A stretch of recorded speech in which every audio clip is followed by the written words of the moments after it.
Hi guys, my name's Ed. I'm 43 years old and I struggled with crippling anxiety for over 20 years before I finally overcame it 10 years ago.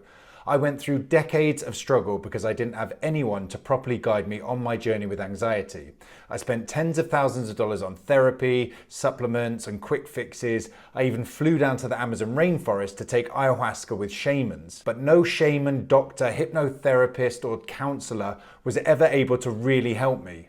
So in this video, I want to break down the 9 things that I wish I had known 20 years ago, which would have got me out of my anxiety so much faster. But if you've not seen me or the channel before, my name's Ed Barton and I'm a professional anxiety coach and a former Zen Buddhist monk who trained in Japan. I now use my personal experience of decades of struggle in overcoming anxiety, coupled with my experience of working with the mind as a Buddhist monk, to help my clients quickly and effectively eliminate their anxiety for good. So without further ado, let's dive into these 9 things which I wish I had known 20 years ago. Number 1 is to stop treating the symptom. My problem back then, which is what I see with so many people on the internet and clients that I speak to, people that email me, are people who are obsessed with their symptoms, whether it's blushing, sweating, nausea, muscle tension, headaches, whatever it might be, blurry vision, indigestion, you name it. It doesn't actually matter because the symptoms are just a surface manifestation of the anxiety itself, and the anxiety itself is just a surface manifestation of something even deeper. So I wish I had not spent so much time running around trying to cure my blushing, cure my sweating, cure my shaky voice, getting medications from the doctor, sertraline, getting beta blockers to try and slow down my heartbeat, taking proton pump inhibitors to try and cure my indigestion. This is all just running around, chasing your own tail, barking up the wrong tree. The symptoms are not the problem. The symptoms are just a surface level manifestation of the anxiety. The anxiety is just a surface level manifestation of something much deeper in your body and in your mind. Number 2 is get the fundamentals in place first. If you don't do this, it's like trying to learn to swim with both your hands tied behind your back. And by fundamentals, I mean the boring stuff you may have heard before, but I'm going to go over it again because it's so crucial. The exercise, the diet, the sleep. Now, I did not have a clue about this when I was young. I had no interest in health, having a healthy lifestyle, or working out, and I just wish that I had.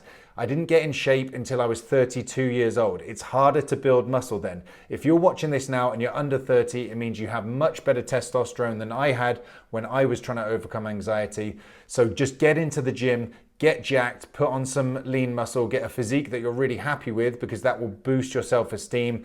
Start eating good nutrient-dense food and get good sleep. I ignored all of this. I knew nothing about the importance of it. I drank a lot, I smoked a lot, I took a lot of drugs, I abused my body, and all of it just has a very detrimental effect on your brain, your organs, and your overall well-being. So please, please, please get your fundamentals in place. Go to the gym, go running, start loving your body and looking after yourself, sleeping well so that it can nourish and cleanse your brain. Get good food into your system because the quality of the nutrients you absorb determines the quality of the mental output that you have and also the feeling in your body. So don't just eat to get in good shape, eat to feel good. Lots of antioxidant rich foods, lots of nutrient dense foods. I knew nothing about this and I just wish I could have told my younger self, you've really got to prioritize these things. It's not going to overcome anxiety in itself, but it's going to lay the crucial foundation for it, and you're going to feel way better, you're going to look way better, you're going to have more success if you're going out dating, and just have better self-esteem because you like how you look and you feel good in your body. Number 3 is you're not going crazy. Myself and many people I speak to, they really worry that, oh my gosh, am I going schizophrenic? I'm having all these loud, fast, racing, intrusive thoughts. I'm getting such weird images and ideas and voices popping into my head. I must be going crazy. You are not going crazy. That's a very normal part of the whole anxiety syndrome and picture. Do not worry. You're not some kind of a freak like I thought I was. I thought I was a weirdo. And to be honest, you're not even that special, I'm afraid. In this day and age, if you have anxiety, welcome to the club of over 280 odd million people worldwide. It's nothing amazing, it's nothing special, but it does feel very real when you're inside this problem. The idea that you are going a bit crazy, it can seem very real. So I'm here to tell you, as someone who's been through the whole journey, trust me. You are not going crazy. It's going to be okay. This thing is way easier to get out of than you actually realize, and I'm going to come on to that later. Number 4 is work with your body. Again, as I said, I knew nothing about this. I used to lounge around watching DVDs, eating a lot of rubbish. I had no idea about using my body. But the somatic approach to using your body is so important because 80% of the signals in the body go from the body up to the brain and not from the brain down to the body. So I wish I had discovered yoga earlier. I wish I had discovered flexibility and stretching. This makes a huge difference to your life. Trust me, I know it might seem weird if you're hearing this and you're like, I'm not a yoga guy, I'm not a yoga woman. I felt exactly the same way, but oh my God, it was a real life changer. I even ended up spending a month in an ashram in India, and that was a whole nother life-changing experience too.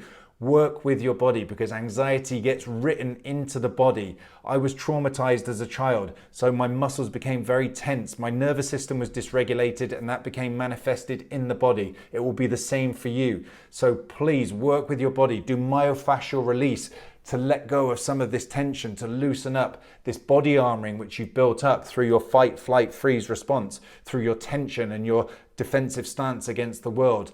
Get a foam roller. Do some muscle release exercises, open up those tight hip flexors from decades of sitting. It will all make you feel way better. You will feel looser and calmer and more comfortable in your body. And it's a delight when you've got a nice, loose, flexible body. This piece of the puzzle also involves, again, weightlifting. I just can't emphasize that enough. I wish I had been told to get into bodybuilding much, much earlier. This idea of working with the body also includes things like Tai Chi and Qigong. They are wonderful. And also martial arts. Anything which gets you from this culture of being locked up in your head into a more embodied experience of being alive and putting you inside your body is very helpful. And I wish I'd known about this earlier. I wish I didn't have to wait until my 30s to discover bodybuilding, Tai Chi, yoga, and Brazilian Jiu-Jitsu.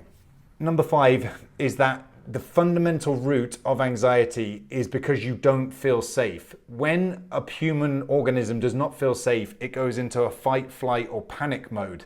Now, the roots of this are deep, and I would suggest it comes down to complex trauma, probably childhood trauma, could be bullying. For me, it goes right back into my family history. You know, there was a lot of trauma that was passed down, intergenerational trauma, and I was the heir to that legacy of trauma, and it became written into my nervous system. My nervous system was dysregulated. I never felt safe. My parents were always talking about getting divorced. We didn't have financial resources. We didn't have material resources.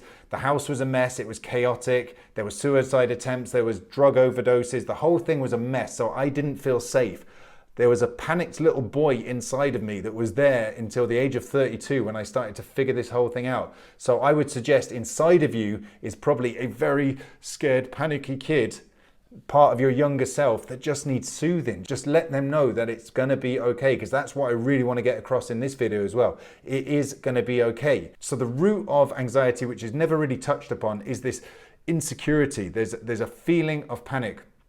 And what will happen is when you have that feeling of insecurity, your mind will focus on so many things. The taxes, the washing up, health anxiety, OCD, agoraphobia, irritable bowel. Like, there were so many problems that were manifesting for me and maybe manifesting for you. The content of the anxiety is not important. The underlying root is important, which is this scared, panicked child who does not feel safe and is not held and was never held. Because if you were held in that way as a child growing up, then you wouldn't have developed this anxiety.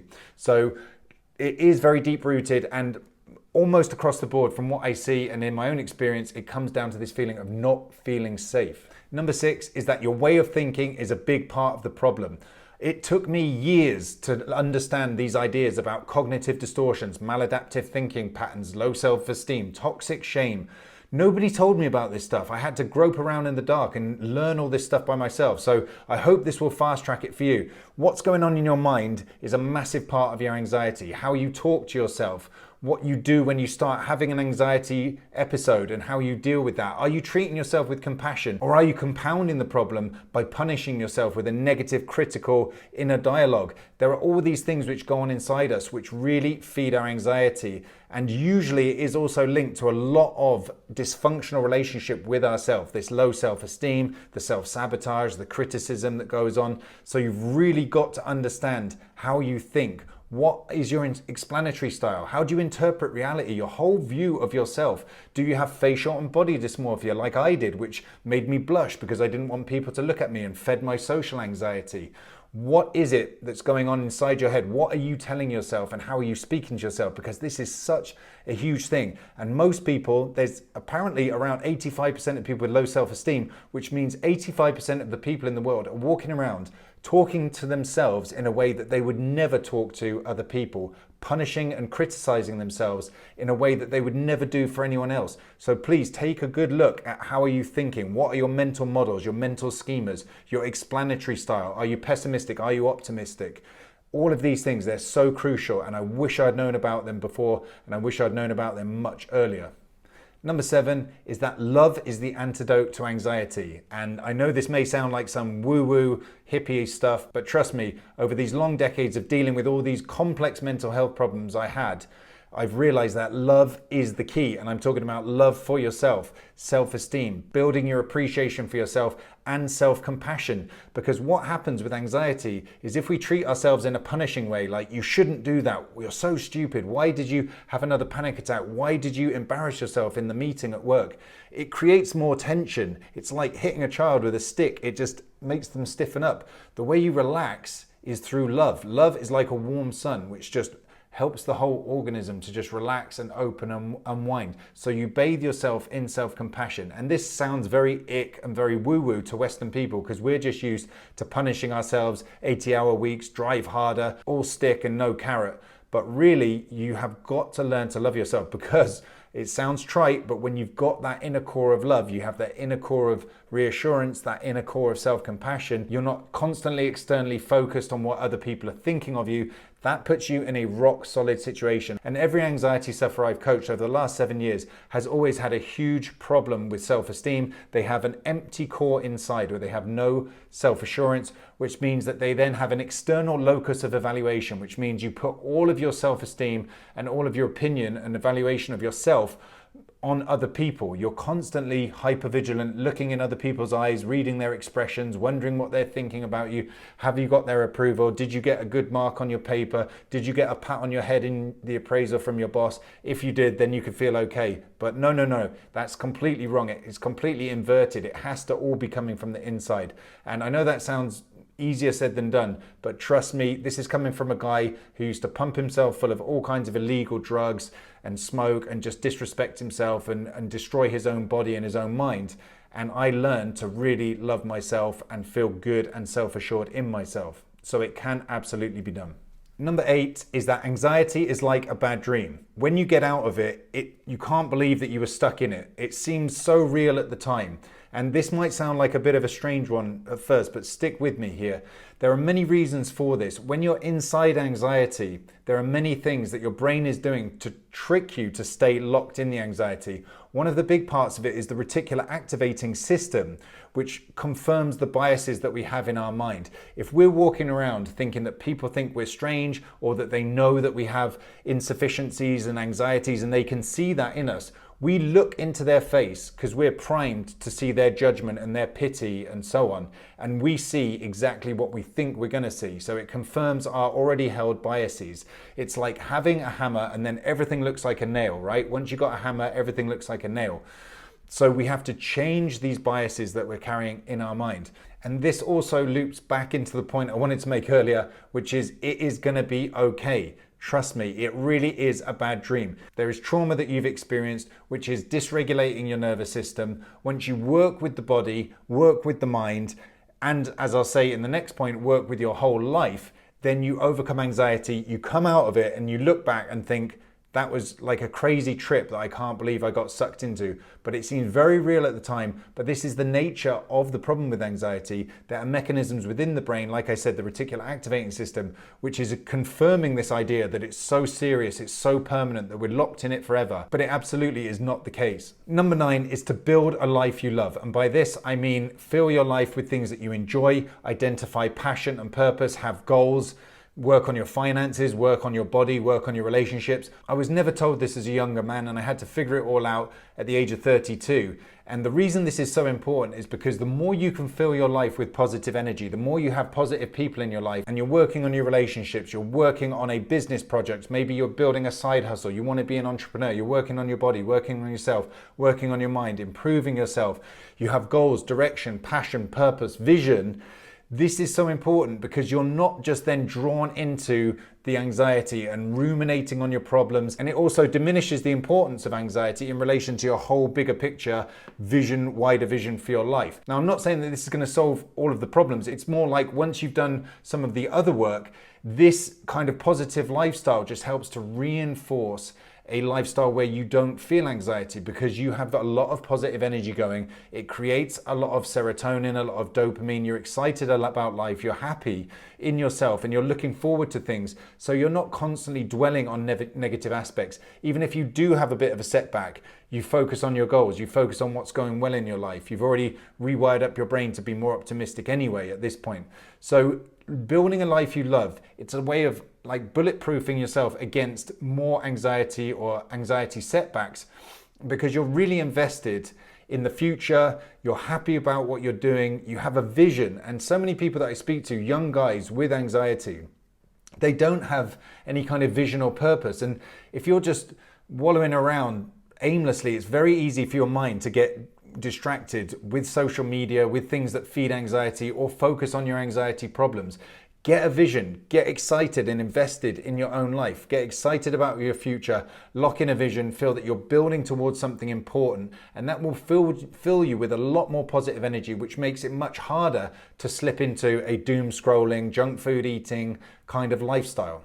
If you found these points useful, then I'm sure that you're also going to enjoy the other videos here and here. So please check them out and I'll see you guys in the next one.